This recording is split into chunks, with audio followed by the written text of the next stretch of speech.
अस्सलामुअलैकुम एवरीवन।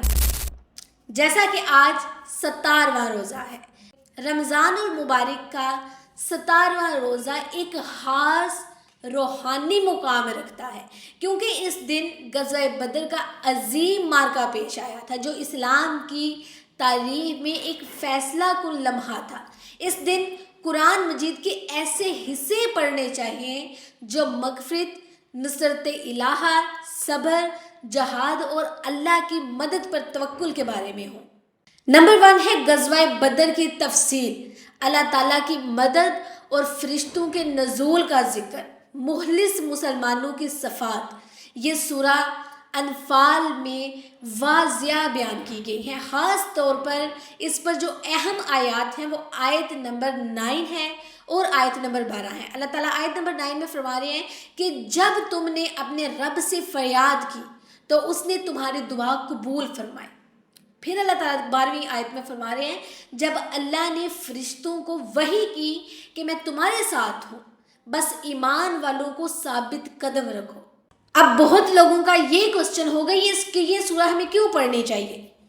ये सूरा हमें सिखाती है कि जब मुसलमान अल्लाह ताला पर भरोसा करते हैं तो अल्लाह फरिश्तों के ज़रिए मदद भेजते हैं, जैसे ग़ज़वा बदर में हुआ था। सेकंड नंबर पर सूरा अहज़ाब पढ़ें, आयत नंबर 35 से 48 तक मस्ट रीड करें, तर्जमा और तफसीर के साथ। ठीक है, उसमें मोमिनों और मोमिनात की सफ़ात बयान की गई है, रसूल सल्लल्लाहु अलैहि वसल्लम की अज़मत और अल्लाह की मदद पर तवक्कुल डिटेल में बता दिया गया है। ठीक है, अहम आयत नंबर 35 और आयत नंबर 40 है। अल्लाह ताला आयत नंबर 35 में फरमा रहे हैं, बेशक मुसलमान मर्द और मुसलमान औरतें, ईमान वाले मर्द और ईमान वाली औरतें।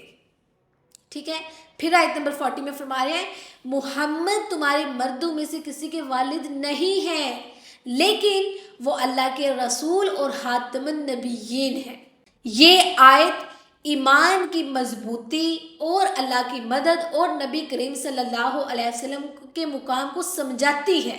उसके बाद सूरा फतह की पहली 10 आयत लाजमी पढ़िएगा। ठीक है, 70वें रोज़े की बात कर रही हूँ। 70वें रोज़े में ये सूरा और इनकी आयत आपने लाजमी रीड करनी है। ठीक है, नंबर 1 फतह मक्का और सुलह हदबिया का जिक्र किया गया है। अल्लाह ताला की मदद और नुसरत का जिक्र किया गया है। उसके बाद सच्चे मोमिनों के लिए खुशखबरी सुना दी गई है। ठीक है, आयत नंबर 1 में अल्लाह ताला फरमा रहे हैं, बेशक हमने आपको खुली फतह अता कर दी। उसके बाद अल्लाह ताला आयत नंबर 4 में फरमा रहे हैं, वही है जिसने मोमिनों के दिलों में सुकून नाजिल फरमाया।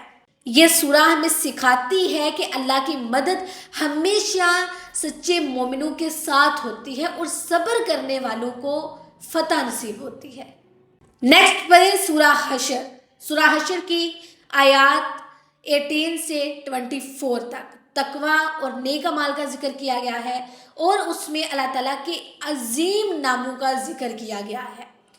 अहम आयत उसमें से आयत नंबर 18 है। अल्लाह ताला फरमा रही है, ए ईमान वालों, अल्लाह से डरो और हर शख्स देखे कि उसने कल के लिए क्या भेजा है। फिर आयत नंबर 22 में फरमा रहे हैं कि अल्लाह के 16 सफ़ाती नामों का जिक्र, जैसे हुवल्लाहुल्लाज़ी ला इलाहा इल्ला हुवा। और ये हमें क्यों पढ़नी चाहिए? ये आयत हमें अल्लाह के अजीम नामों और अपनी ज़िंदगी को नेक अमाल से भरने की तरकीब देती है। देखिए, आप इन आयत को लाजमी पढ़ें। मैं आपको बता रही हूँ कि आपका जो दीन का लेवल है वो इतना स्ट्रांग होगा कि मैं आपको बता नहीं सकती। आपको इतनी मोटिवेशन मिलेगी कि आप हैरान हो जाएंगे। द मोमेंट आप सोचेंगे मैं पहले पढ़ लेती। ठीक है, तो इनको आपने लाजमी पढ़ना है और जस्ट पढ़ना नहीं है, इन्हें तर्जमा और तफसीर के साथ आपने समझना भी है। ठीक है, उसके बाद सूरा तौबा की आयत नंबर 36 से 41 तक पढ़ें। जहाद और अल्लाह की राह में कुर्बानी का जिक्र किया गया है, नफाक से बचने की तलकीन की गई है। ठीक है, आयत नंबर 36 में अल्लाह ताला फरमा रहे हैं कि महीनों की गिनती अल्लाह के नज़दीक 12 महीने हैं। ठीक है, फिर आयत नंबर 41 में फरमा रहे हैं, निकलो, हवा हल्के हो یا بوجھل۔ یہ آیات ہمیں یاد دلاتی ہے کہ دین کے لیے قربانی دینا ایمان کی نشانی ہے اور اللہ کی راہ میں نکلنا بہت بڑا اجر رکھتا ہے، ٹھیک ہے۔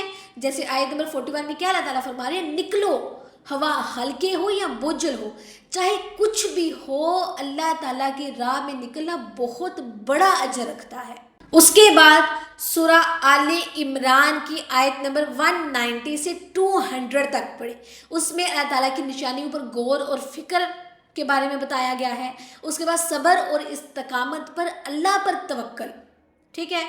اہم آیت آپ نے 190 لازمی پڑھنی ہے۔ بے شک آسمانوں اور زمین کی پیدائش میں اور رات دن کے آنے جانے میں عقل والوں کے لیے نشانیاں ہیں، ٹھیک ہے۔ پھر آیت نمبر 200 میں اللہ تعالیٰ فرما رہے ہیں، اے ایمان والو صبر کرو، ثابت قدم رہو اور اللہ سے ڈرتے رہو تاکہ تم کامیاب ہو جاؤ۔ یہ آیات ہمیں غور، فکر، صبر، استقامت اور اللہ پر توکل کی اہمیت سکھاتی ہے۔ اس کے بعد آپ نے سورہ قدر، یہ آپ نے پوری سورہ پڑھنی ہے، ٹھیک ہے۔ شب قدر کی فضیلت اس میں بیان کی گئی ہے، ٹھیک ہے۔ آیت نمبر 1 میں اللہ تعالیٰ فرما رہے ہیں، ہم نے اسے لیلۃ القدر میں نازل کیا۔ پھر آیت نمبر 3 میں فرما رہے ہیں، شب قدر 1000 مہینوں سے بہتر ہے۔ یہ سورہ ہمیں رمضان کی فضیلت، خاص طور پر آخری عشرے میں شب قدر کی تلاش کی یاد دلاتی ہے۔